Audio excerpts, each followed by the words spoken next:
Hello सर्वांना, good morning. नमस्कार. मी प्रियंका आणि परत एकदा तुमचं सगळ्यांचं माझ्या एका नवीन मराठी ब्लॉग चॅनलवर अगदी मनापासून स्वागत. आजचा दिवस तुम्हाला खूप छान, मस्त, आनंदाचा, आरोग्यदायी आणि भरभराटीचा जाऊ दे ही स्वामींच्या चरणी प्रार्थना. तर बघा, आज लग्न आहे, तर मग आमची सकाळी सकाळी धावपळ चालू आहे बरं का. मी काय अजून साडी वगैरे चेंज केली नाही, तर आवरायचं चाललंय. तर आता आम्ही आवरून नवरी मंगल कार्यालयामध्ये गेलेली आहे मेकअपसाठी आणि आता आम्ही आवरून सगळेजण निघालेलो आहेत. तर आमच्या बंटीने कपडे चेंज केलेले आहेत बघा. तर त्याचा लुक बघा, आता तुम्हाला दाखवते मी. आणि कुलवर आहे तर बघा, आमचा हा बंटी असा तयार झालाय बघा, मस्त सूट बूट घालून. आणि हा आमचा संकुदाजी. तर आता ही 2 कलवर चालल्यात बघा पुढं. बघा आमची मानाची कलवरी छान अशी तयार झाली ड्रेस वगैरे घालून. तर तरी पूर्ण तयार न झाली आहे ना तर चला आता आवरायचंय आणि निघायचंय आम्हाला, कारण साखरपुडा 10 वाजता आहे ना, त्यामुळं. तर ब्लॉग पूर्ण करा. हा बघा, चालली कुलवऱ्यांची आवरायची तयारी आणि बघा चाललाय मेकअप. तर ही माझ्या मावस बहिणीची मुलगी आहे बरं का, आणि ही समृद्धी आपली, तुम्ही तर तिला ओळखतच असाल. तर चला, आवरायचं काम चाललंय, पटकन आवरून आम्हाला कार्यालयामध्ये जायचंय. पुढचा व्हिडिओ कंटिन्यू करा. आमची लाडकी मामी नवरीबाईची चाललाय मेकअप त्यांचा, आणि समृद्धी करते. आणि समृद्धीचा लुक कसा वाटतंय ते बघा. छान वाटतंय का समृद्धीचा लुक? तर चला, आवरायचं काम चाललंय आमचं. बघा, अशी छान अशी रेडी झालेली आहे. तर चला, आता आम्ही चाललोय मंगल कार्यालयामध्ये, कारण आता नवरदेवाची एंट्री होणार आहे. तर चला. तर बघा, इथे आम्ही सगळे मंगल कार्यालयामध्ये उपस्थित झालो, म्हणजे आवरून आलो होतो. आणि नंतर परत आतमध्ये आल्याच्या नंतर नवरीचं ते आवरल्याच्या नंतर मग आम्ही सगळ्यांनी नवरीसोबत छान असे फोटो काढले. तर इकडे बघा, मंगल कार्यालय असं आहे. आणि सगळ्यात पहिल्यांदी नवरीचा साखरपुड्यासाठी लुक किती छान केलेला आहे बघा. साडी वगैरे तिने घातलेली आहे. त्यानंतर पार्लरवाल्या ताईंनी छान असा त्याची हेअरस्टाईलसुद्धा केलेली आहे आणि मेकअप पण केलेला आहे. हे बघा आमचं कार्यालय, तर आम्ही आलोय. हे आमची टिनू दीदी, हे आमचे दाजी, हे आमचे दाजी आहेत, काय पैसे होऊ शकता. एंट्री थोड्याच वेळात होणार आहे. तर मम्मी, मामी आणि मावशा सगळ्या ताट घेऊन उभ्या आहेत नवरदेवाला ओवाळण्यासाठी. तर इथं बघा, नवरदेवाची कार्यालयामध्ये एंट्री झाली होती. आणि आमच्याकडे अशी पद्धत आहे, नवरदेवाची एंट्री झाल्याच्या नंतर नवरीकडल्या ज्या 5 बायका असतात ना, तर त्यांनी ओवाळायचं असतं, औक्षण करायचं असतं. तर मी आणि माझ्या भाऊजाया म्हणजे नवरीच्या माम्या ज्या होत्या, त्यांनी नवरदेवाचं छान असं औक्षण केलं.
इथं बघा साखरपुड्यासाठी बामण काका, नवरी, मुलगी आणि त्यांच्या एक भावकीचा माणूस असतो अशी प्रथा आहे. तर तो बसलेले होते आणि तिचा साखरपुडा छान असा पार पडला बरं का. आणि आमची नवरीबाई खूप क्यूट दिसत आहे. त्यानंतर साखरपुडा झाल्याच्या नंतर मग त्यांच्याकडच्या बायका येतात आणि ओटी भरतात.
आपण सगळे एकत्र आलोय तर कसं वाटतंय? तर बघा एंगेजमेंटसाठी दोघांसाठी 2 अंगठ्या. तर नवरी नवरदेवासाठी अंगठी आणि आमच्या नवरीचा लूक बघा आणि केक सुद्धा आम्ही मागवलाय बरं का. हां चला बोलवलंय ना. बस बस.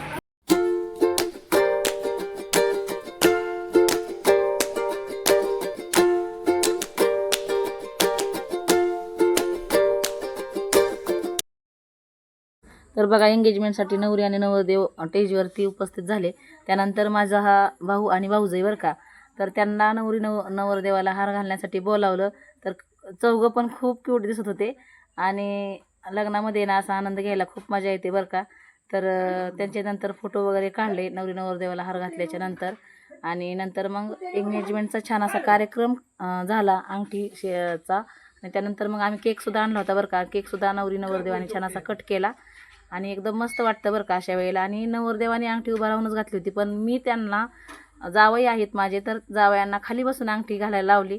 तर ते सुद्धा खूप क्यूट आहेत बरं का. त्यांचा सुद्धा स्वभाव खूप छान आहे आणि मस्त असा कार्यक्रम छान पार पडला. तुम्हाला कसा वाटला व्हिडिओ नक्की सांगा बरं का कमेंट बॉक्समध्ये.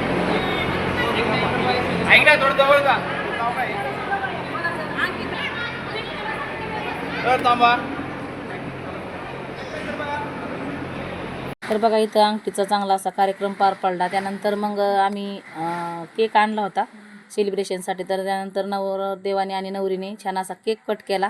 आम्ही मस्त असं सेलिब्रेशन करायला त्यांना टाळ्या पण वाजवल्या बरं का. त्यानंतर मग नवरी मुलाने नवरीला केक खाऊ घातला. त्यानंतर नवरीने सुद्धा नवरदेवाला छान असा केक खाऊ घातला.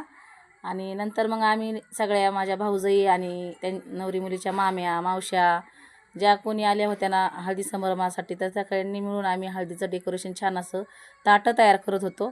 त्यानंतर हे पहा छान असं डेकोरेशन मस्त असं झालं होतं बरं का हळदीचं. मग नंतर आमच्याकडं जो परेट असतो ना ते चौक भरण्यासाठी बोलवत असतात. तर त्यांनी त्या आजोबांनी छान असा चौक भरून घेतला. त्यानंतर मग आम्ही नवरी मुलीला आणि नवरदेवाला हळदीसाठी बोलावलं. त्यानंतर मग मनीषा नावाची हळद निघाली होती. तर माझी भाऊजाईच आहे बरं का. तर त्यांनीच अगोदर हळद लावून घेतली. त्यानंतर मग मी लावून घेतली. त्यानंतर मग सगळ्या बायकांनी छान अशा नवरदेवाला हळदी लावून घेतल्या आणि मस्त असा हळदीचा पण कार्यक्रम छान पार पडला बरं का. तर इथं बघा हळदीला नवरदेव बसल्याच्या नंतर मग जी ताटं बनवली होती ना आम्ही हळद काढून, तर वरमाईने छान अशी ताटं पण आणली होती बरं का. त्यावर आम्ही हळदी काढून त्यावर गुलाबाचं आणखीन छान असं फुलांचं डेकोरेशन केलं. आणि नागिलीची जी पानं असतात ती आम्ही साईडने अशी कडणी लावली आणि त्यावर थोडीशी फुलं टाकून घेतली. तर मस्त दिसत होतं. आणि नवरी बघा आमची किती क्यूट दिसत आहे. त्यानंतर मग सगळ्यांनी हळदी लावून घेतल्या. तर पहिल्यांदा माझ्या भाऊजाईची हळद नावाची निघाली होती. तर ह्या बघा माझ्या भाऊजाई म्हणजे आमच्या वहिनीबाई, तर त्यांची हळद नावाची निघाली. तर त्यांनी नवरदेवाला छान असं पहिल्यांदा औक्षण केलं. त्यानंतर मग गंध वगैरे लावला आणि नंतर मग हळदी अगोदर नवरदेवाला लावून घेतली, तसंच नवरीला पण केलं. हळदी कुंकू लावून घेतलं, तिला औक्षण केलं आणि त्यानंतर नवरीबाईला सुद्धा हळद लावून घेतली. नंतर मग सगळ्या बायकांनी हळदी लावून घेतल्या.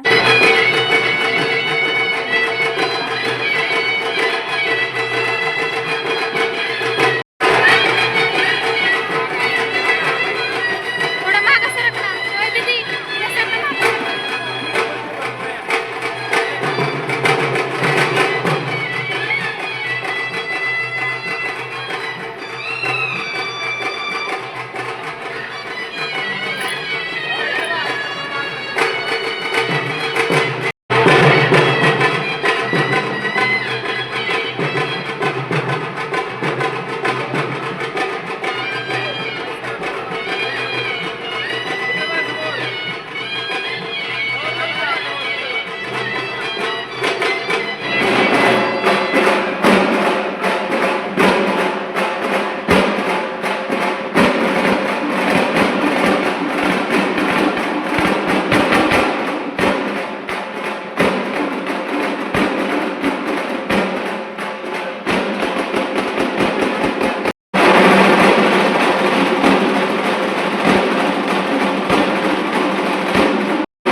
तर इथं बघा, हा मी पार्ट 1 हा व्हिडिओ बनवलेला आहे आणि तुम्हाला लग्नाचा व्हिडिओ पाहायचा असेल तर पार्ट 2 मध्ये येणार आहे. त्यामुळे तुम्ही हा व्हिडिओ स्किप न करता शेवटपर्यंत नक्की पहा.